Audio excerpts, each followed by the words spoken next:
Don't know who I am. I was starting all over because I got a recording going on over here.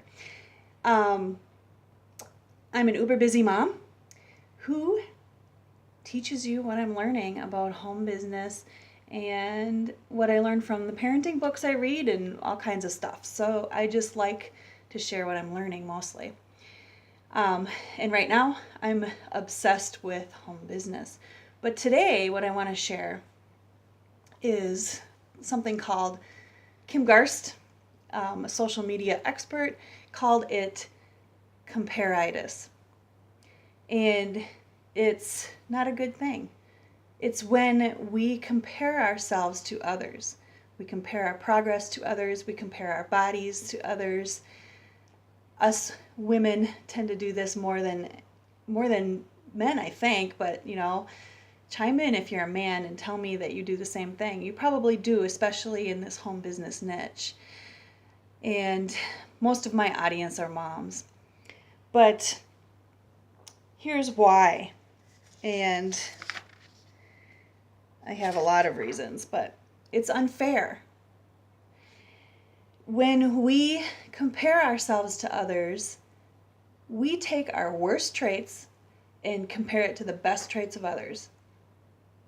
And a lot of times when you're on Facebook, this is where it happens the most, you'll be scrolling through news feeds and seeing how happy so-and-so is, how fit and good looking this person is, or how successful this person is. I know in our business forums, we'll see people post all the time that I haven't got a lead yet, I haven't got a sale yet. Why is so and so who's brand new to this business have a sale or have lots of sales and have lots of leads?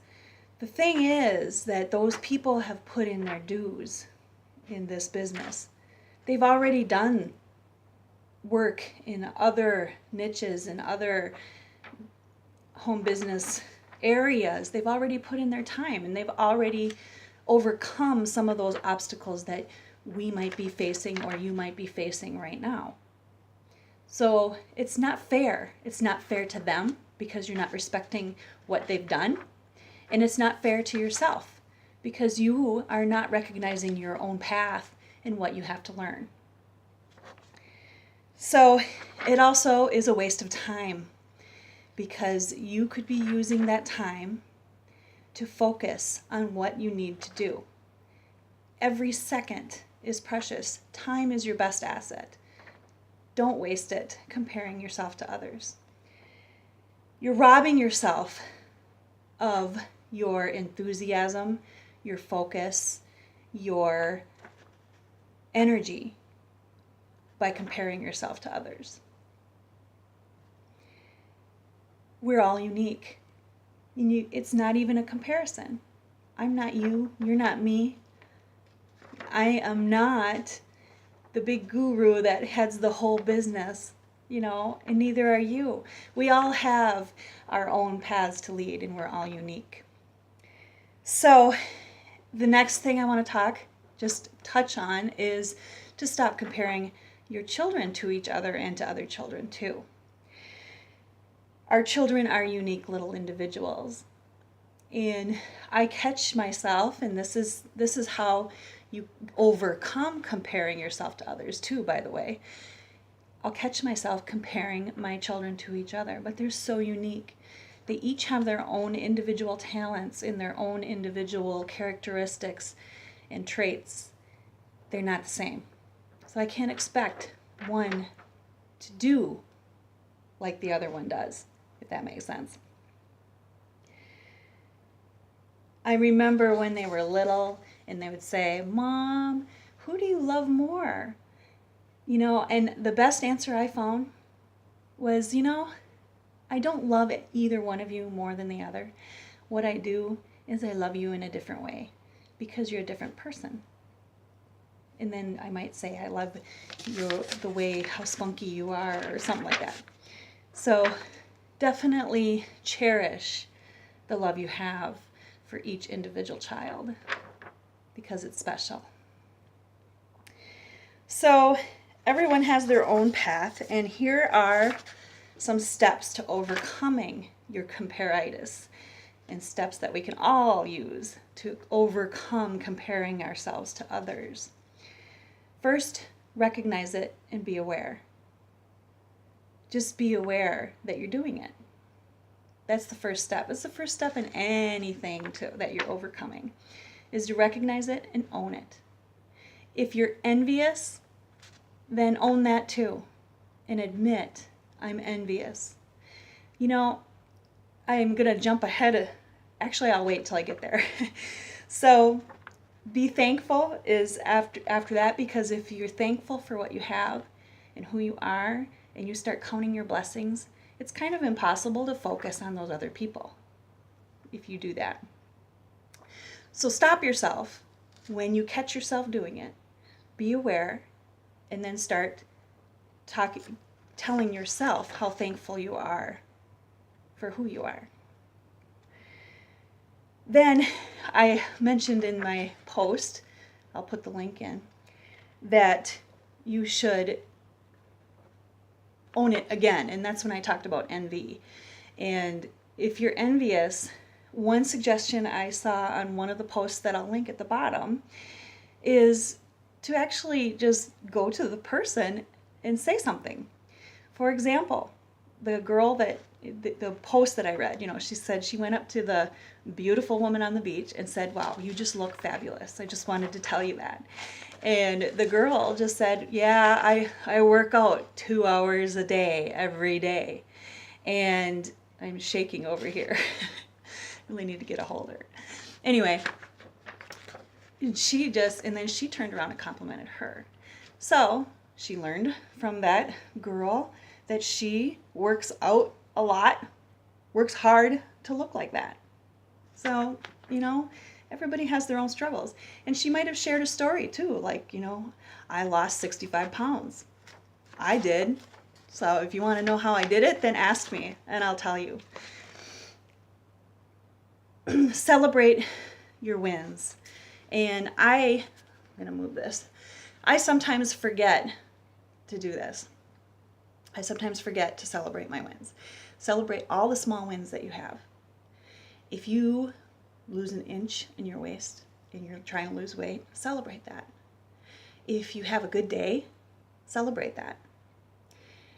If you're in this home business niche and you get your first lead in your inbox, celebrate that, because that's a big step. Then celebrate your next one. Do a happy dance every time you accomplish one small step. Go ahead and celebrate it, because you deserve it. Every little step gets you closer to your goal, right? So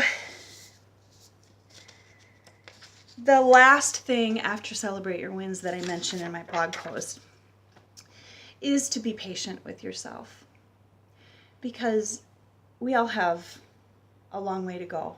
We all have our own path to follow, right? Stay in your lane. Don't compare yourself to others. I keep saying that because that's what this post is all about, right? And just be patient with yourself. Don't be so hard on yourself. Okay? Be thankful. And I'm going to leave you with a poem. The poem is from a book. I'll put the link in my post. If you go read the blog post, I'll put the link in there to the book that this is from. And I'm just going to, pardon me for looking down, I'm actually going to read this.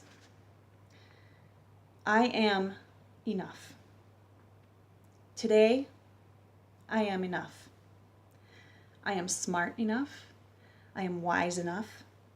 Clever enough. Resourceful enough. Able enough. Confident enough. I am connected to enough people to accomplish my heart's desire. I have enough ideas to pull off magic and miracles. Enough is all I need. Enough is what I have. I have more than enough. As I do all that I can do, I am able to do more and more. I am excited to be alive. I rejoice and rechoice every day to make my life better. I am happy, healthy, prosperous, successful, rich, loving, loved, and beloved. I am comfortable with myself, so I am comfortable with all others. I confidently greet each day with a smile on my face and love in my heart. Everyone who meets me is warmed by the radiance of my attitude. I work on my attitude continuously. I read positive, inspiring, and uplifting books. I associate with friendly, caring, nurturing people who are involved doing important things. The people with whom I associate want more for me than I want for myself. The projects with which I am involved wow my soul. I am passionately on purpose to do good, be good, and help others do the same. I am enough. I have enough. I do enough. That's a poem from The Millionaire Mindset. I think that's what it's called. Anyway, and if you read it to yourself, you can start changing your perspective and start reaching your goals, right? Make it a great day. I hope you got value, and make sure you read the post and go get your free training on my products page or at the bottom of the posts. Make it a great day.